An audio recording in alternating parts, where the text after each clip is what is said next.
Hi అమ్మ. అందరూ బాగున్నారా? అదే పైన గింజలేసని చెప్పాను కదా, మీకు చూపిస్తానన్నాను కదా మొక్కలొత్తేని. ఇగో చూపిస్తాను, రండి ఇలా రండి. ఇగో తోటకూర మొక్కలంట. బాగా వచ్చింది కదా పచ్చగానే. ఏమో సుక్కకూర అంట. ఈ పలస పలసగా వచ్చినాయి, ఇంకా వస్తాయేమో. గింజలు ఉన్నాయి. ఇదేమో పాలకూర.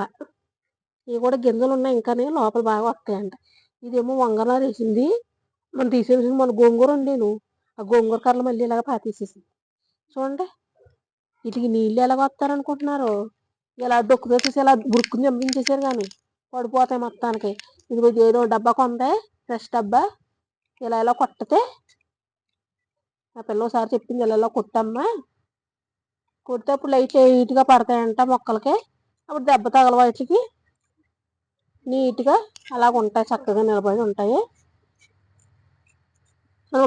మొత్తం అంతా ఇలా తడిసిపోయేలాగానే పొడి పొడిగా అయిపోయింది కదండి, తడిసిపోయేలాగా వాటికి శుభ్రంగా తడి అంతా పట్టేలాగా పెట్టుకోండి. డొక్కుతో వేసారనుకో ఒకసారి పడిపోతాయి. ఎలా జిమ్ముకున్నారనుకో నీట్గా చిన్న చిన్న మొక్కలు కదా అయ్యి. చిన్నపిల్లలు అలాగా అయ్యి అంతే. జాగ్రత్తగా చూసుకున్నాం అనుకో ఎంచక్క జాగ్రత్తగా పెరుగుతాయి, జాగ్రత్తగా ఎదుగుతాయి. ఇవి కూడా అలా మొత్తం నేలంతా తడిసేలాగా, మొక్కలు మొదట్లో తడిసేలాగా ఈ ఫ్రెష్ తోటి ఇలా కొట్టుకుంటే పాడవు ఎంచక్క మొక్కలు.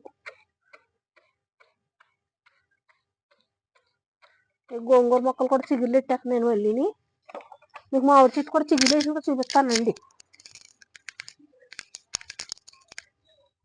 ఇంకో మీకు చెప్తేనే ఆకులు కోసుకుని పూజకి ఆకులు కోసుకుంటామని. అదేనండి లక్ష్మీదేవి అని చెప్పాను కదా, ఆ చెట్టు ఇది. ఇంకో చూసారా వేసేసానా, మళ్ళీ ఇలా మామూలుగా రాస్తుంది చక్కగా. మన ఇంట్లో సంపద కూడా ఇలా, డబ్బులు కూడా ఇలా కలగజేయాలి లక్ష్మీదేవి. అంతే కదండి మరి. అందుకని మొక్కలకు కూడా ప్రాణం ఉంటుంది అంటారు. అందుకే మనం నీళ్ళు వేసి మనం శుభ్రంగా చూసి శుభ్రంగా వస్తాయి. ఇదిగో ఇదేంటి గసగసాలాగా ఎర్రగా పోతాయి అన్నాను కదా, మలబరీ చెట్టు ఏదో ఉంది కదా, మాది మా మైకి చచ్చినోడు తినేసాడు అంట. ఆకులు చూడండి ఎలా తినేసాడు, ఆడికి నోరు దొరద.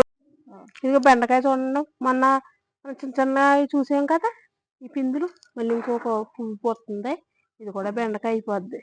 ఈ గమ్ముని బెండకాయలు వచ్చేస్తే మనకు వచ్చి ఆదివారం నాడికి కొంచెం పెద్ద అయింది అనుకోండి, ఒక 15 రోజులు ఆడద్దేమోలే. అప్పుడు చేపల కూర వండుకుని చేపల కూరలో వేసుకున్నాక కూర వీడియో కూడా పెడతానులేండి, మీరు చూసేద్దరు కానీ. ఇగో కాకరకాయ కిందలు చూడు, కాకర పొదలు కూడా వచ్చినాయండి.